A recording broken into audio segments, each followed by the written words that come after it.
My husband gave away the $45,000 we saved for our wedding to sponsor his ex's clothing line. When I found out, she said, he still loves me, you know. I replied, oh sweetie, that was my test run. 2 years later. I never thought I'd be the kind of woman to be blindsided. Not after everything I'd worked for. Not after everything I'd survived. But sometimes the people you think are safest are just the most convincing liars. I met Tobias in the most unassuming way. He was tending bar on a muggy October night in New Orleans, and I was there for a corporate retreat I hadn't even wanted to attend. I ordered a whiskey neat. He raised an eyebrow, you don't look like a whiskey girl, and I replied that I wasn't a girl, I was a grown-ass woman trying to survive a week of name tags and awkward trust exercises. He laughed. I stayed longer than I planned to. We didn't fall into anything too quickly. I was living in Dallas at the time, climbing the ranks at a PR firm, and he was down in Baton Rouge, helping small local venues and art spaces stay afloat with his chaotic but charming event planning business. But something about him felt grounded. Old school. I mistook his laid-back approach to life for emotional stability. I mistook his lack of ambition for humility. It took me years to realize the difference. After a year of long distance, I made the move. My career could travel, and I convinced myself that love was worth uprooting for. For a while, things felt like they were on track. We found a rental together, one of those slightly crooked houses with hardwood floors and old doorknobs that never closed quite right. It felt like a beginning. We cooked together, laughed together, made plans. We weren't rich, but we were good. Then came the ring. He proposed with a modest but thoughtful sapphire stone at our favorite spot, an overgrown garden behind an old museum we used to sneak into on quiet Sundays. He got down on one knee. I remember being more shocked that he'd remembered that detail than by the proposal itself. We were engaged within 18 months of meeting. We agreed to a long engagement, not because we wanted it, but because weddings cost money. And the one we wanted, a destination wedding in Sorrento where my grandparents were married, wasn't going to be cheap. So we saved. We had a joint savings account. I contributed more, significantly more, but Tobias threw in what he could. It was something we did together. Every time we deposited into that account, we'd talk about the day. The dress. The guests. The music. It was the dream we were building toward. I didn't think twice about it. Then Arya reappeared. She was a name I only vaguely knew. He'd mentioned her once, an ex from forever ago, a designer who used to live in New York. That's all I got. I didn't push. I trusted him. The first time I heard her name again, it came from a colleague. We had just signed a new client at my firm, an independent fashion label launching locally. I wasn't even the lead on the account, but I was in the kickoff meeting, and the name hit me like a cold slap. Arya Langford. It couldn't be a coincidence. Tobias had never mentioned her last name, but my stomach turned. She walked into our office like she belonged there. Slim, polished, every hair in place, dressed like a walking Vogue editorial. She scanned the room, then landed on me. Something passed across her face, recognition? Satisfaction? She sat directly across from me and crossed her legs slowly. Then, like she'd been waiting for this moment, she said, "You must be Tobias's fiancé. He mentioned you." That was the first real red flag, and I didn't even know it yet. That night, I asked him. Calmly. "Why didn't you tell me Arya was back in town?" He looked up from his laptop, blinked like I'd interrupted something minor. "Oh, I didn't think it mattered. She's just someone I'm doing some work with. She needed help planning a launch party, and she asked me." That's all. I wanted to believe him. I really did. And part of me still did. So I let it go. I let it go even when he started working later. Even when I noticed his phone screen flashing at odd hours with her name. Even when he came home smelling faintly of her perfume, that expensive, musky floral scent that lingered in the hallway after she visited the office. I was still telling myself it was business. Until one Saturday morning when I checked the savings account. It was empty. Not low. Not drained a little. Completely empty. $45,000. Gone. It took me a minute to process it. I remember staring at the screen, refreshing it like maybe it was a glitch.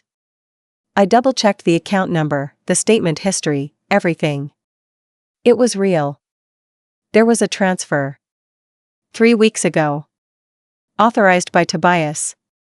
I confronted him that evening. I didn't scream. I didn't cry. I waited until he sat down with his beer and turned on the TV. I checked the wedding fund, I said. My voice was steady, flat. It's gone. He didn't deny it. He didn't even look that surprised. He leaned back, rubbed his temples, and said, "Listen. I was going to tell you." "Tell me what?" "That you stole from me?" He winced at the word. It wasn't stealing. It was an investment. Aria's line needed backing, and I had access to the funds. It was temporary. She's going to pay it back tenfold. That's when the betrayal hit like a freight train. It wasn't just the money. It was the fact that he'd chosen her. Chosen that. Over me. Over us. I didn't say anything. I stood up, packed a bag, and left. The next day, Aria called me. She didn't ask how I was. She didn't apologize. She said, light, amused, smug, "He still loves me, you know." I smiled into the phone. "Oh sweetie," I said, "that was my test run."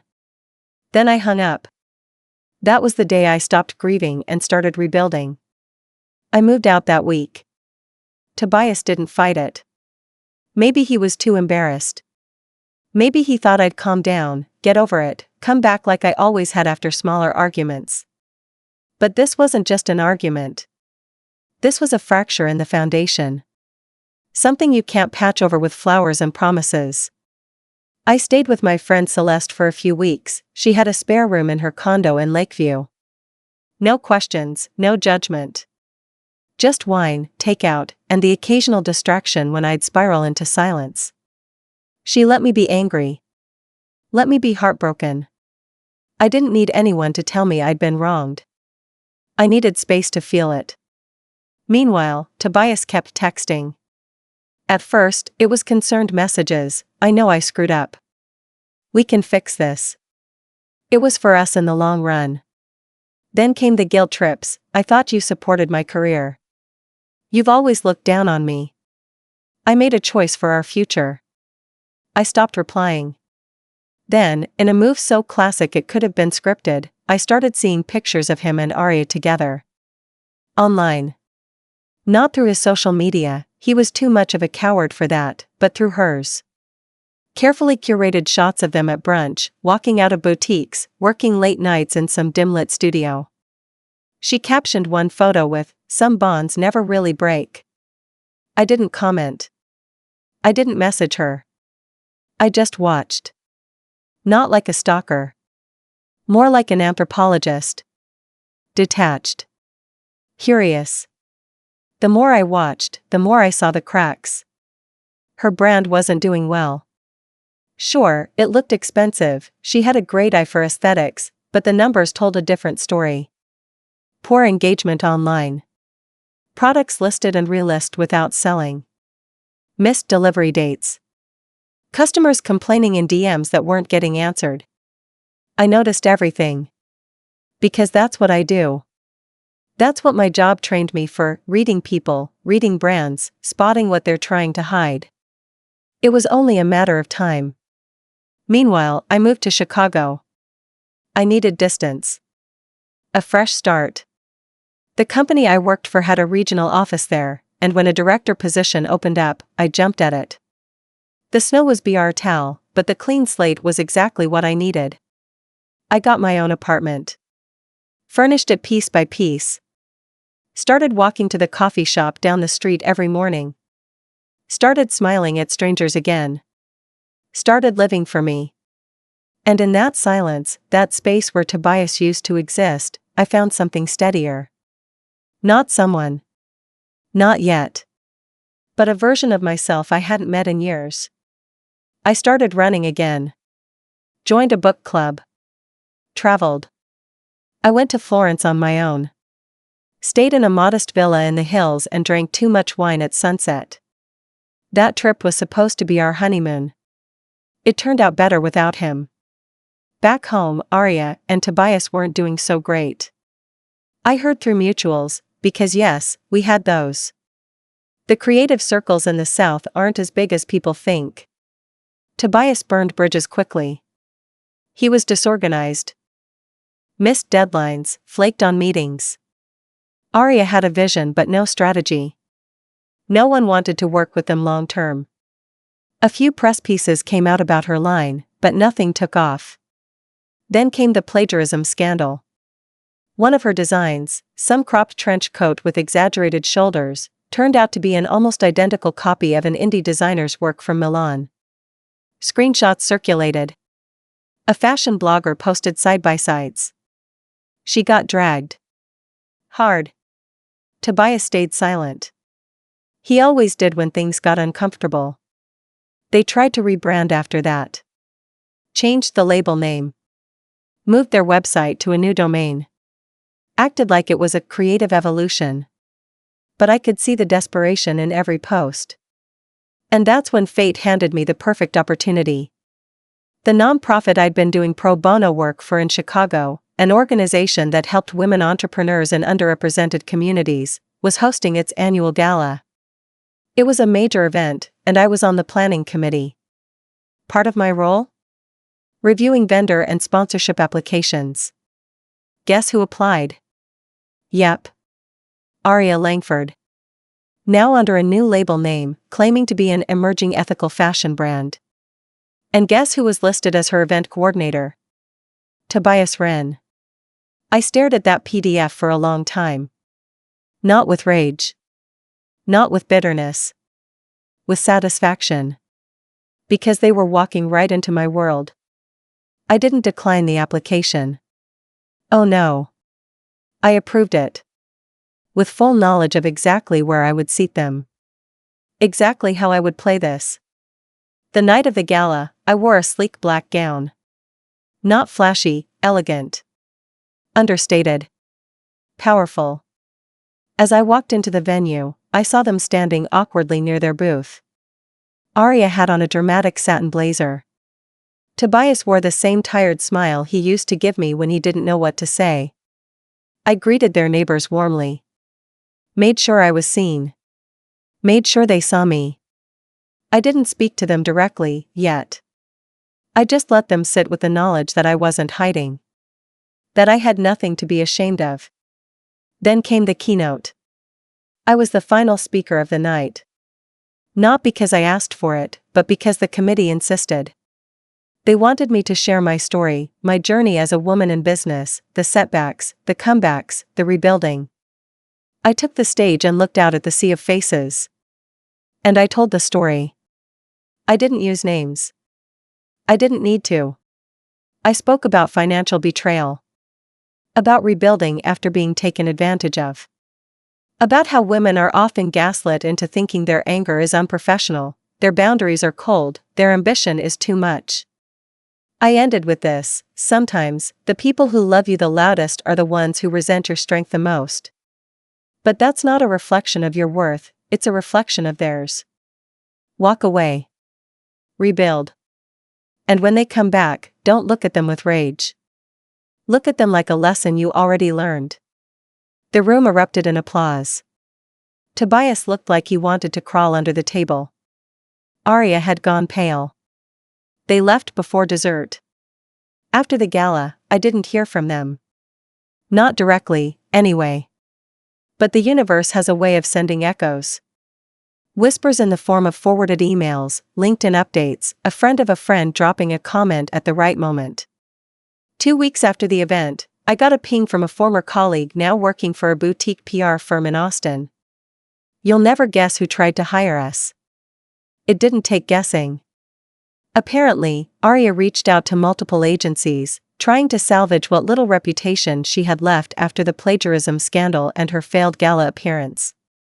Word had gotten around, quietly, but effectively, that she was difficult, defensive, and borderline delusional about the state of her brand. The fashion world is petty and precise. People remember everything, especially the ones who burn bridges. Tobias, it seemed, had taken a back seat. No longer listed on her brand site. No longer appearing in the curated photo shoots. Just faded into the background where he probably felt safest. Conflict never suited him. He was the kind of man who'd rather let things fall apart silently than confront a single uncomfortable truth. By this point, I was fully entrenched in my new life. My days were full, meaningfully full. Mornings spent walking to work, afternoons spent mentoring younger women in the company, evenings that didn't feel like I was waiting for something. No more checking my phone every 5 minutes. No more adjusting myself to keep someone else comfortable. It was the first time in years I felt like my life fit me. One cold Saturday in January, I got an unexpected visitor. Well, sort of. I was coming out of a yoga class in Lincoln Park when I saw him across the street. Tobias. He looked small. I don't mean physically, although he'd definitely lost weight. He looked like someone who'd been carrying too much for too long and finally realized none of it was ever his to hold. He crossed the street slowly, tentative, like he wasn't sure if I'd turn and walk away. I didn't. Mostly out of curiosity. I had nothing left in me to hurt. Just a calm sort of distance, the kind that comes when you've truly moved past something. He stopped a few feet from me. "Hi," he said, voice low. "Hey." A pause. One of those long, awkward silences where both people are trying to figure out who goes first. "I didn't know you lived in this part of the city," he offered. "I do." He shifted. "I was in town. Visiting family." I didn't ask who. Tobias didn't have much family in Chicago. Probably a lie. He glanced down at his hands, shoved them into his coat pockets, and said, "You looked good. At the gala." "Thanks." Another pause.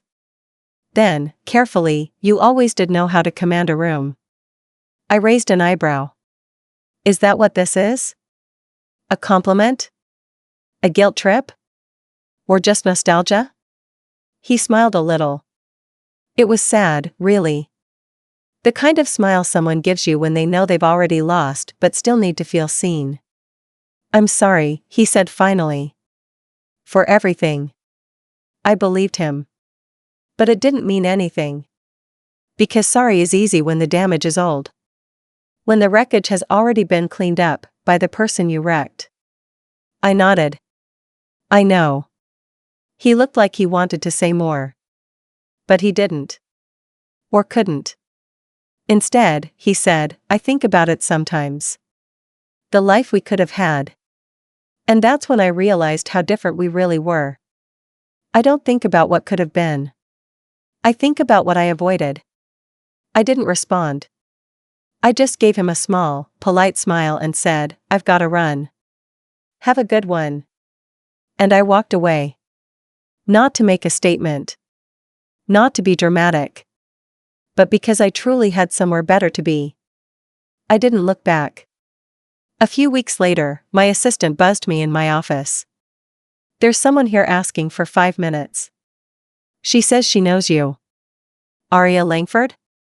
I almost laughed. But curiosity's a funny thing. I told her to send her up. Arya walked in like she was still auditioning for something. Same sharp walk, same perfectly lined lips, same carefully composed expression. But there was something missing behind her eyes. Something I hadn't seen before. Vulnerability. She sat across from me. I offered her nothing. Not a smile. Not even a drink. "I'm not here to start anything," she said quickly. "Okay. I wanted to say you were right." That caught me off guard. She took a breath. I thought I had control over everything. Tobias, the brand, the way people saw me. But it all slipped through my fingers. I blamed you, you know? Back then. I thought you were the obstacle. I stayed quiet. She wasn't wrong. She leaned forward a little, elbows on her knees. He loved you, she said. I blinked. Funny way of showing it. I know. He was weak. But with me, it was always complicated. There was history. Emotion. But no depth. And with me? She looked at me then, finally meeting my eyes. With you, there was a future. He just didn't know how to deserve it. For the first time, I didn't hate her. I didn't like her either. But I saw her for what she was, a mirror of my old self. Someone who mistook drama for passion, intensity for importance. Someone who thought proximity meant power. She stood to leave. Before she opened the door, she turned back and said, "You won. Just so you know." And I shook my head. "No," I said. "I just stopped playing."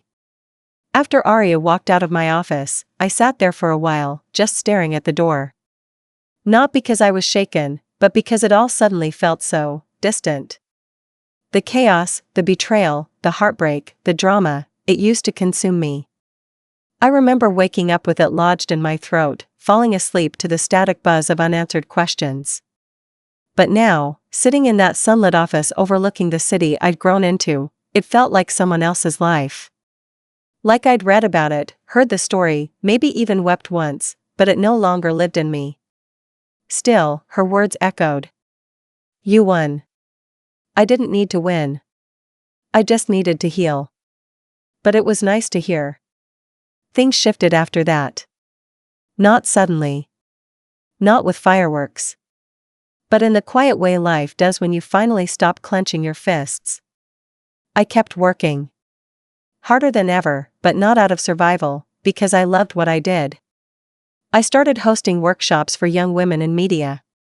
Talking about self-worth, financial independence, trusting your gut. Not with some shiny girl boss attitude, but with the gritty honesty of someone who'd lost her footing and rebuilt from the dust. I started dating again, too. Slowly. Not with any big expectations. No fireworks. Just dinners. Conversations. Laughter. It was strange at first, trying to trust someone again. Letting myself believe that not every man would weaponize my loyalty or take advantage of my giving nature. Most didn't stick. But one did. Brennan. I met him at a benefit gala I wasn't even planning to attend. He was there with his sister, who worked in education, and I was there because my firm had a table and I felt obligated to show face. He wasn't flashy. No curated smiles, no charm offensive. Just kind. Grounded. The kind of man who noticed when you were tired, who brought you coffee without needing praise, who asked questions and actually listened to the answers. He didn't sweep me off my feet. He anchored me. The first time he came over, he noticed the little tray I kept by the door with my keys and rings. He picked up the old engagement ring from Tobias. It was still sitting there, half forgotten. "This yours?" he asked gently. "It was," I said. He didn't press. He just nodded, placed it back down carefully, and changed the subject. That moment stuck with me more than he probably realized. We took it slow. No pressure. No declarations of forever. Just real moments, week by week, learning each other. One snowy evening, maybe 6 months in, we were curled up on my couch, half watching some crime doc, and he turned to me and said, "You're not waiting for something to go wrong." That's rare. It caught me off guard. He was right. For the first time in my life, I wasn't bracing for the fall. Because I'd already fallen. And survived. I didn't need grand gestures. I needed peace. Safety. Consistency. Brennan gave me all of that. But that doesn't mean the past stayed in the past. Because in life, it never fully does. About a year after I'd last seen Aria, I got a call from Celeste, my old roommate. She was still in Baton Rouge, still working in marketing, and we kept in touch sporadically, mostly memes and life updates. That day, though, she was calling with a tone in her voice I hadn't heard in a long time. "Girl. You will not believe who I just saw at the co-op downtown." I already knew. "Tobias?" I said flatly. "Oh yes. And you know I didn't recognize him at first?" He looked like a man who hadn't seen a bed or a salad in a year. I snorted. She continued. "He was working there. Stocking shelves." I almost didn't believe it. But then I heard the manager call his name. I stayed quiet. "You okay?" she asked. "Yeah," I said. And I meant it. I really was. It didn't surprise me. Not after the slow unraveling I'd witnessed from afar. He'd burned too many bridges in the event world. Aria had gone radio silent. The brand had quietly disappeared off the internet. No comeback, no redemption arc. Just gone. And now, he was stocking shelves in the same city he once dreamed of conquering. It didn't make me feel vindicated. It didn't make me feel anything. Because I'd already moved so far past needing closure. But a few days later, I did something I hadn't done in years. I opened the box under my bed. The one I'd packed hastily when I left Tobias.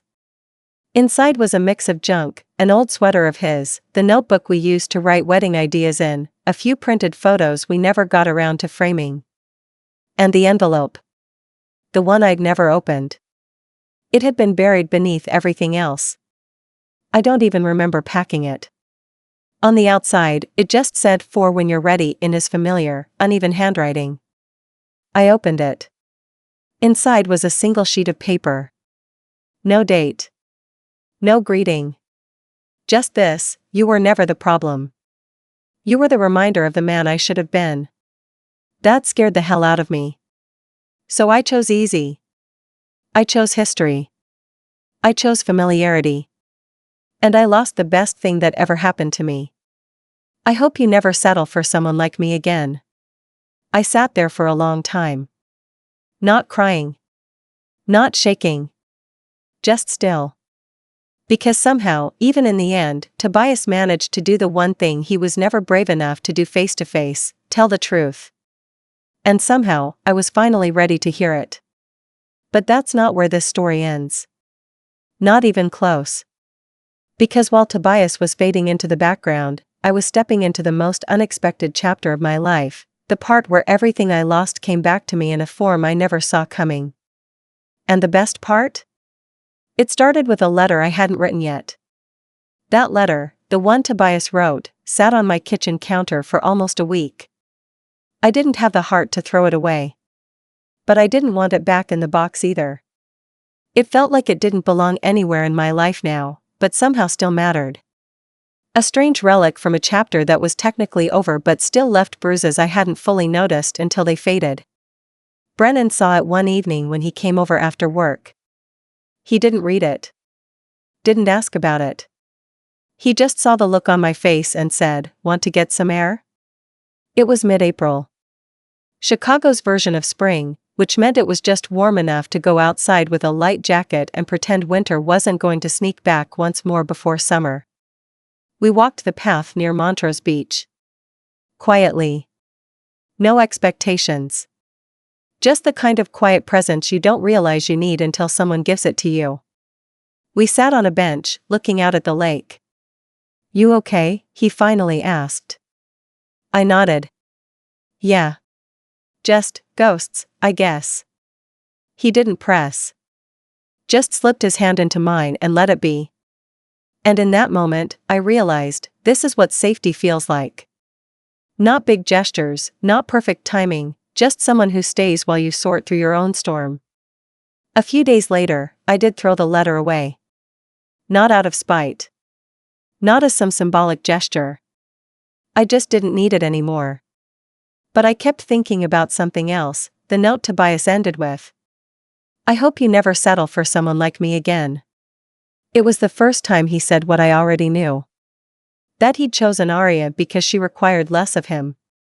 Because she made him feel like a man without ever demanding that he actually be one. I didn't pity him. I didn't even hate him. I understood him in a way I didn't want to. And that was enough.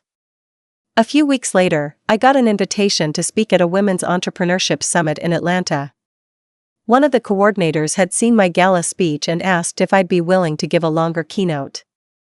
I said yes immediately. It wasn't a revenge tour.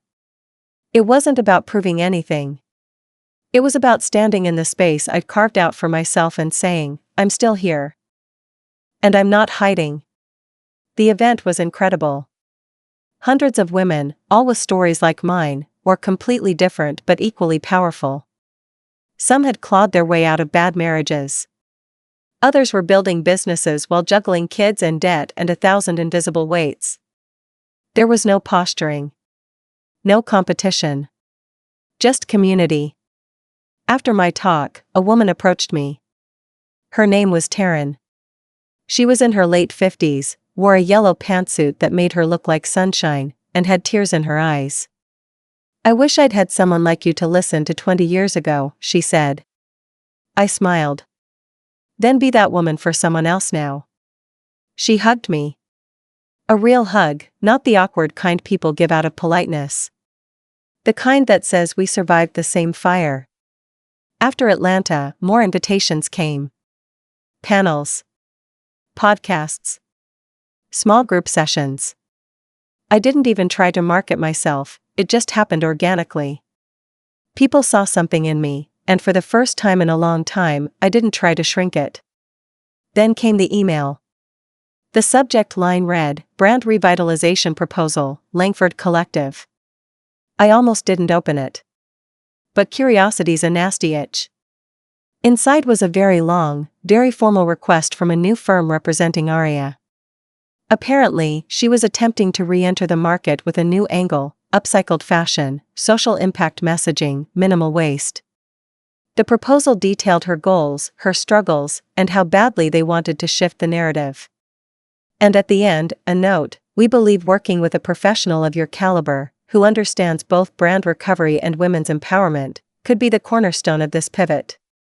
I stared at the screen. They wanted me to help rehab Arya's image. I didn't respond. Not right away. I needed time. Not to think. To feel. Not out of spite or pride, but because I knew this could be more than just another project. This was something else. Something deeper. So I called my mentor. Layla. A woman in her 60s who had taught me everything about navigating business without losing your soul. She listened. Then she said, you've already won. So the question is, what do you want your win to look like? That stuck with me. Because I had already won. But did I want this story to end with distance, or to come full circle? I eventually agreed to a meeting. Just a meeting. We met at a neutral venue, a cafe in Chicago's West Loop that had great matcha and even better acoustics for private conversations. Arya looked different this time. Still elegant, still styled, but the arrogance had dulled. She looked like someone who had learned to sit with her own reflection and stopped liking what she saw. She thanked me for coming. I said nothing. She started explaining the rebrand, the struggles, the new strategy. I listened. Took notes. Not because I planned to help her, but because I wanted to understand who she was now. Then she stopped mid-sentence and said, why are you really here? I paused. Because I want to see if you're still playing a game, or if you finally figured out you're not the main character in everyone else's story. She blinked. Then nodded slowly. Fair. There was a beat of silence between us. Then she said, if I'd met you before Tobias did, we probably would have hated each other. Probably, I agreed. Too many sharp edges in one room. But maybe we'd have figured out how to work together. I didn't say yes. But I didn't say no either. Because I wasn't afraid of sharp edges anymore. And sometimes, survival isn't just about cutting ties. It's about deciding how you shape what's left of the blade.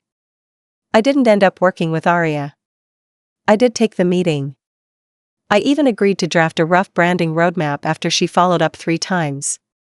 But deep down, I knew I had no intention of seeing it through. And it wasn't out of bitterness. It was strategy. See, you don't destroy people by lashing out. You don't win by shouting from rooftops or orchestrating some big theatrical takedown. You win by knowing exactly where the cracks are, and giving them just enough rope to hang themselves.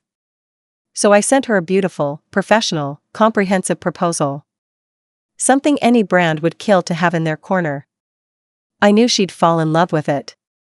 Knew it would look like a golden ticket to someone desperate for relevance. And then I waited. 2 weeks later, I got a message from one of her new investors. They were reaching out because Aria had shared my name as a consultant, and they wanted to confirm some details about our agreement. See, in the contract I'd sent her, I'd included a clause. A very important clause. The usage rights of any portion of the strategy, including content tone, copy format, design language, or messaging framework, were conditional upon full payment and signed approval. And Aria? She'd never signed it. Yet here was this investor, referencing brand pillars and tagline concepts taken word for word from my draft. Classic. I responded formally, politely. I explained there was no signed agreement in place, that any material they were referencing had not been licensed or approved, and that further use could constitute intellectual property violation. I CC'd Aria on the email. And just like that, the house of cards trembled.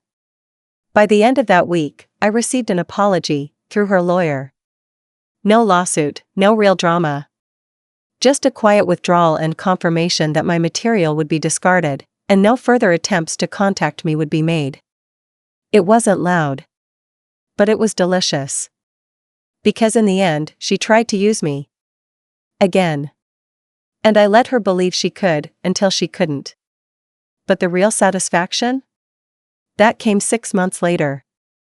I was invited to a leadership roundtable in San Francisco, a tight-knit, high-level event with a few women who had shaped industries. C-suite execs, founders, investors.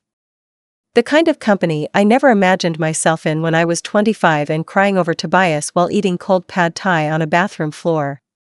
And halfway through day 1, I was introduced to the keynote guest. Carmen Liu.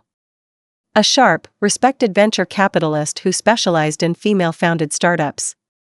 I'd heard of her. Most people in business had. She shook my hand and said, "I've read your story. The gala speech. The branding work. You've made some powerful waves." I smiled. "Thank you. I've tried to make them count." Later that night, over cocktails, she leaned in and asked, "You ever thought about running your own firm?" I blinked. "My own? You've been building other people's empires for years. When do you start building your own?"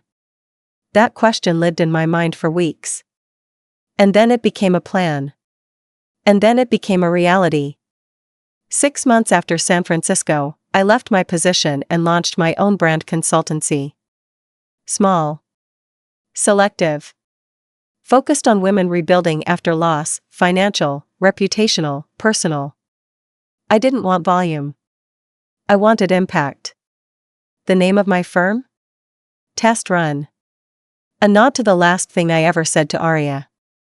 It sparked curiosity. It became a conversation starter. Everyone wanted to know what it meant. And I told them, it's about learning. Failing forward. Walking away before something burns you down. It's about knowing when something, or someone, is just a test run for the real thing. And business? Boomed. I hired a small team. All women. All survivors of one kind of betrayal or another. One of them, Emma, had been in a bad business partnership where her co-founder ran off with their entire marketing budget. She was smart, fast, and one of the most loyal people I've ever worked with. My office was filled with plants, light, and laughter. The opposite of every toxic place I'd ever had to recover from. And Brennan? He was right there beside me through all of it. He never asked to be included in the spotlight. Never once hinted that my success made him feel small. He celebrated it. Grounded it. And eventually, one ordinary Tuesday night, he pulled a simple, gold ring out of his jacket pocket and asked me, quietly, without any audience, if I'd like to keep building something together. I said yes. We didn't plan a wedding right away. Didn't throw money at it. We booked a small vineyard in Sonoma and invited just 30 people, no Pinterest boards, no drama, just wine, music, and love. But before the ceremony, I did one small thing. I wrote a letter. I didn't send it. I didn't need to. But I wrote it to Tobias. Dear T, you were right. I didn't settle for someone like you again. I found someone who doesn't need saving. Who sees me clearly and doesn't flinch. Who never makes me choose between love and self-respect. And the life we were building? That wasn't the dream. This is. Thank you for being the test run. M.